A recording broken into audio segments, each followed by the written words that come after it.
Hello friends good morning. आज मते कन्याकुमारी बुली जिबाकू सुजोग मिलिथिला। सकाळु सकाळु आमे समस्ते रेडी होई कन्याकुमारी अभिमुखे बाहरी पड़िलु। ठीक 10टा बेलकू पहुंची जाइथिलु कन्याकुमारी रे। वाह कि सुंदर मनोलोभ जगह। यह होची आम भारतर दक्षिण भागर शेष भूखंड। एठारे बंगोपसागर, आरब सागर और भारत महासागर संगम होइथाए। तीनोटी समुद्र भितरे अछि प्रसिद्ध विवेकानंद रॉक। एठारे स्वामी विवेकानंदଙ୍କ 133 फुटर विशाल प्रतिमूर्तिଟିଏ ଅଛି, ଯେଉଁଠି ସ୍ୱାମୀଜୀ ଚିକାଗୋ ଯିବା ପୂର୍ବରୁ ଧ୍ୟାନମଗ୍ନ ହୋଇ ବସିଥିଲେ। ଏହା ଗୋଟିଏ ପ୍ରସିଦ୍ଧ ପର୍ଯ୍ୟଟନ ସ୍ଥଳୀ ହୋଇଥିବାରୁ ଅନେକ ପର୍ଯ୍ୟଟକଙ୍କ ଭିଡ଼ ଜମିଥାଏ।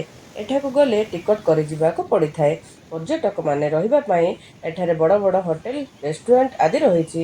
ଏଠାକାର ସମୁଦ୍ର ସବୁବେଳେ ଗର୍ଜନ କରିଥାଏ। ଏଇ ଦେଖନ୍ତୁ ସମୁଦ୍ର କିପରି ଗର୍ଜନ କରୁଛି। ଆମେ ସବୁ ଜାଗା ବୁଲାବୁଲି କରିସାରିବା ପରେ କନ୍ୟାକୁମାରୀ ମାଙ୍କ ମନ୍ଦିରକୁ ଯାଇଥିଲୁ। ସେଠାରେ ଭିଡ଼ିଓ ମୋ ଚ୍ୟାନେଲର ନେକ୍ସଟ ଭିଡ଼ିଓରେ ଦେଖିପାରିବେ। ଆଜି ପାଇଁ ଏତିକି। ରହିଲି ଫ୍ରେଣ୍ଡସ୍। ମୋ ଭିଡ଼ିଓକୁ ନିଶ୍ଚୟ ଲାଇକ୍, କମେଣ୍ଟ, ସେୟାର କରିବେ।